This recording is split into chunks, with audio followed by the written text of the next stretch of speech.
واقعہ کربلا اس سے ریلیٹڈ نہیں ہے کہ جی ان کے اوپر پانی بند ہو گیا، ان کے اوپر ظلم ہوا، کتنے بندے شہید ہوئے، یہ سیکنڈری چیز ہے. اصل چیز ہے کربلا ہوئی کیوں نبی علیہ السلام کی محنت کو 50 سال کے اندر اس لیول تک پہنچا دیا گیا کہ ہزاروں صحابہ زندہ ہیں اور نبی صلی اللہ علیہ وآلہ وسلم کی پوری اولاد ذبح کر دی جاتی ہے. ہم تو یہ کہہ نہیں رہے کہ کیسے ذبح کیا انہوں نے، آری چلائی تھی یا تلوار چلائی تھی، یہ تو واقعہ کربلا تو سب کو پتا ہے، ان کی شہادت بھی سب کو پتا ہے. جامعہ ترمذی میں حدیث ہے حسن و حسین جنتی نوجوانوں کے سردار ہیں اور ان کی والدہ جو ہے وہ جنتی عورتوں کی سردار ہے. اور المستدرک حاکم میں حدیث ہے حسن و حسین جنتی نوجوانوں کے سردار ہیں اور ان کے والد ان سے بھی بہتر ہے. تو یہ تو ڈیفینیٹ حدیثیں ہیں، یہ تاریخ تو نہیں ہے، نبی علیہ السلام کے فرامین ہیں. ان کی موجودگی میں ان کے ساتھ یہ کچھ کیا جائے تو ہم نٹی گریٹیز میں نہیں پڑھتے، ہم اس تھیم کے اوپر کہ یہ کون سی چیز تھی جس نے خلافت راشدہ کو ملوکیت میں بدل دی، ہم اس تھیم کے اوپر بات کرتے ہیں. ہم کہتے ہیں چھوڑ دیں، بندے ہندے چھوڑیں، الٹیمیٹلی کیا نکلا ہے، کس کی وجہ سے ہوا ہے، وہ تو حدیث کی کتابوں میں موجود ہے. ہم کب کہہ رہے ہیں خفیہ کیمرے لگا گئے جی کس نے گولی پہلا تیر کس نے چلایا، یہ وہ ہم تو بتا رہے کس کے دور حکومت میں ہوا اور ان کا اپنا کردار کیا تھا، اس کو کس طریقے سے لا کے تخت پہ بٹھایا گیا. وہ ساری کی ساری چیزیں تو سامنے ہیں، وہ تاریخ کی کتابیں نہیں ہیں، حدیث کی کتابیں ہیں. اگر آپ کہتے ہیں کہ بخاری مسلم سے ہم نے صرف رفع الیدین کی حدیثیں لینی ہے یا ایمانیات کی حدیثیں لینی ہے اور باقی جو بخاری اور مسلم میں آل امیہ کی بدماشیوں کو ننگا کیا گیا ہے وہ ہم نے نہیں لینی ہے، تو سر پھر آپ اپنے آپ کو کلیئر کٹ، پھر ہم آپ سے واقعہ کربلا نہیں ڈسکس کریں گے، حجیت حدیث میں بات کریں گے. آپ کو اپنے آپ کو منکرین حدیث کہنا پڑے گا. یہ آپ اسکروٹنگ کیسے کریں گے؟ اس سے بڑی بات مجھے یہ بتائیں کہ عظمت صحابہ بڑی چیز ہے یا عظمت محمد رسول اللہ صلی اللہ علیہ وآلہ وسلم؟ تو بریلوی یہی تو رونا رو رہے ہیں، وہ کہہ رہے ہیں جی قرآن میں تھوڑی آیات ہیں. آپ پھر مڑ مڑ کے پڑھتے ہیں قل انما انا بشر مثلکم، اس میں تو نبی علیہ السلام کی تنقیص ہو رہی ہے.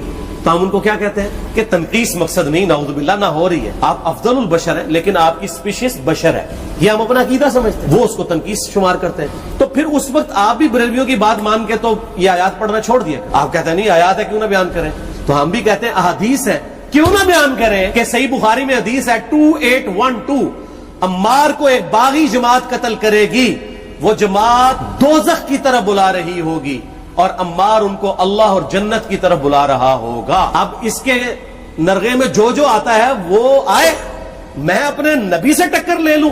آپ لوگوں کے منہ کا خیال رکھتے ہوئے کہ میں نبی علیہ السلام کو کہوں کہ آپ نے کیوں ایسی بات کر دی کہ مولا علی کے مخالفین کو آپ نے دوزخ کی طرف بلانے والی جماعت کہہ دیا، تو لیں آپ ٹکر، جائیں سیدھا دوزخ میں. اور تھوڑی جرت کریں، آپ یہ کہا کریں کہ اے اللہ، اپنے لیے کہا کریں کہ اللہ تعالیٰ آپ کا حشر یزید اور یزید کے آباء و اجداد کے ساتھ کرے اور اس کی اولاد کے ساتھ. ہم کہتے ہیں کہ اللہ تعالیٰ ہمارا حشر جو ہے وہ مولا حسن حسین، مولا علی علیہم السلام اجمعین اور اہل بیت کے ساتھ کرے، آمین.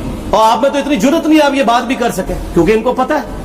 تو نبی علیہ السلام کی احادیث کو بیان کرنے کو یہ سمجھتے ہیں کہ جی اس سے مصیبت کھڑی ہو جائے گی، تو اپنے آپ کو منکرین حدیث ڈکلیئر کریں. پھر حجیت حدیث کا مقدمہ ڈسکس ہوگا، پھر کربلا نہیں ڈسکس ہوگا. اور یہ ٹی وی پہ بھی آ کے مولوی بیٹھے ہوتے ہیں، سنیوں کے بھی شیعوں کے بھی، مڑ مڑ کے جی وہ یزید نے یہ کر دیا. وہ یزید نے کیا کیا ہے یار؟ وہ تو سسٹم کا نمائندہ بن کے آیا جو پیچھے سے خراب تھا. یزید کو لے کے بیٹھے ہیں، یزید یزید یزید یزید. بھائی پیچھے سے معاملہ خراب ہوا. اگر نہیں یقین آتا تو یہ بخاری مسلم کی میں نے آلموسٹ 200 سے زیادہ حدیث مین اسٹریم کی کتابوں سے اکثر بخاری مسلم جمع کیے پڑھے. اور سر میں نے تو ان کو چیلنج دیا ہے یہ حدیثیں پڑھ کے نا اپنے ممبروں سے صرف ان حدیثوں کی تشریح اپنی پبلک کے سامنے کر دیں. نہیں کر سکتے تو پھر لعنت کے مستحق تو ہو رہے ہیں حق چھپا کے، اور قیامت الدین کے منہ پہ لگام ڈالیے. اور پھر مڑ مڑ کے کہتے ہیں نہیں جی وہ کچھ چیزیں خاص ہوتی ہیں وہ عوام الناس کے سامنے نہیں کرنی چاہیے، وہ صحابہ کرام بھی بعض کا ایسی باتیں پبلکلی نہیں کرتے تھے.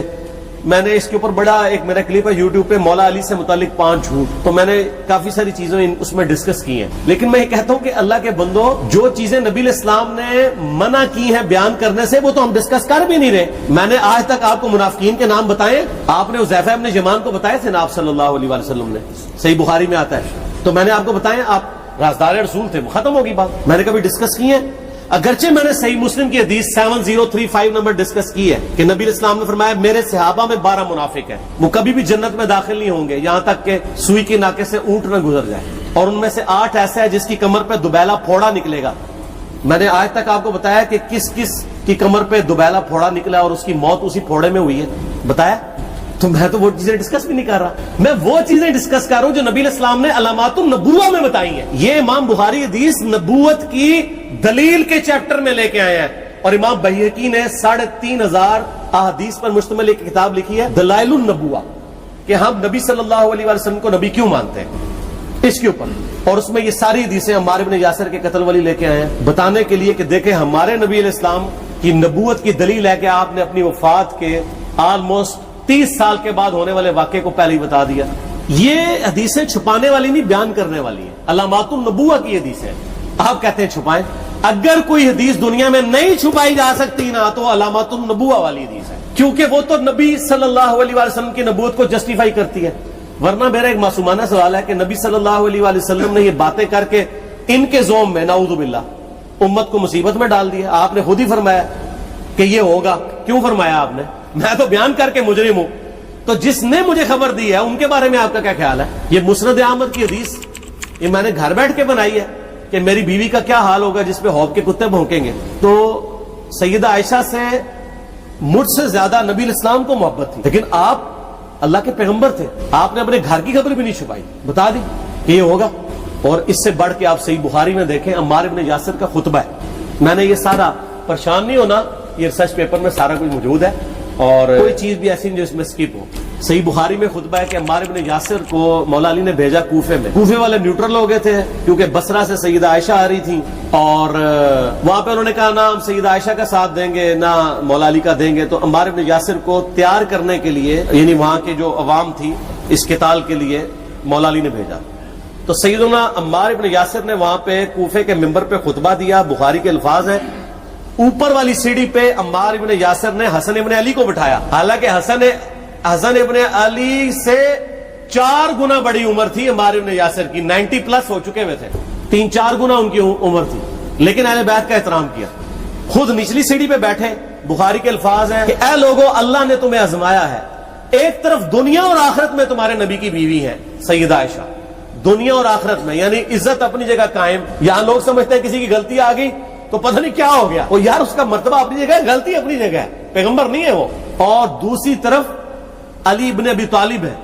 اللہ اب دیکھے گا تم عائشہ کی اطاعت کرتے ہو یا اللہ کی, علی کی نہیں اللہ کی. کیوں؟ یا ایھا الذین آمنوا اطیعوا اللہ واطیعوا الرسول واولی الامر منکم. ان کا اولو الامر مولا علی ہیں, ان کی اطاعت واجب ہے. یہ اللہ نے آزمایا ہے کہ اللہ کی اطاعت کرتے ہو یا عائشہ کی. اور آپ حیران ہوں گے, یہ حدیث امام بخاری حضرت عائشہ کی فضیلت والے چیپٹر میں لے کے آئے ہیں.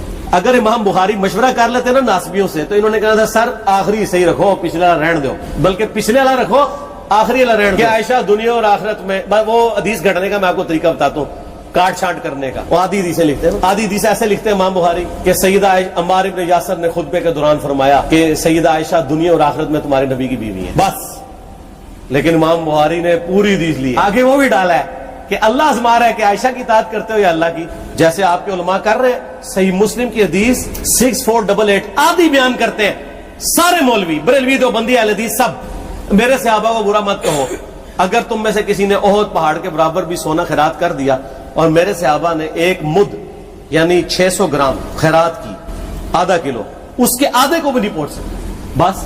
حالانکہ یہ مسلم کی حدیث سٹارٹ اس سے ہوتی ہے کہ عبد الرحمن بن عوف کو خالد بن ولید نے گالیاں دی جھگڑے کے دوران, حالانکہ دونوں مسلمان تھے, دونوں صحابی تھے. آپ نے حضرت خالد بن ولید کو بلا کے ڈانٹا, فرمایا تم میرے صحابہ کو برا مت کہو. تو خالد بن ولید نے تو آگے سے نہیں کہا حضور میں بھی صحابی ہوں. ان کو پتا تھا کہ عبد الرحمن بن عوف نے اس وقت اسلام قبول کیا جب اسلام کا مطلب تھا مار, تکلیف اٹھانا, اور خالد بن ولید نے گولڈن پیریڈ میں صلح حدیبیہ کے بعد اسلام قبول کیا. میں تم لوگ یہ کر رہے ہو, تم لوگ اگر احد پہاڑ کے برابر بھی سونا خیرات کر دو, یعنی صلح حدیبیہ کے بعد والے لوگ میرے ان کے برابر نہیں ہو سکتے. اور جو فتح مکہ پہ معافی مانگ کے مسلمان ہوئے ہیں طلقاء, مؤلفۃ القلوب, آل امیہ, ان کا تو لیول ہی کچھ نہیں ہے.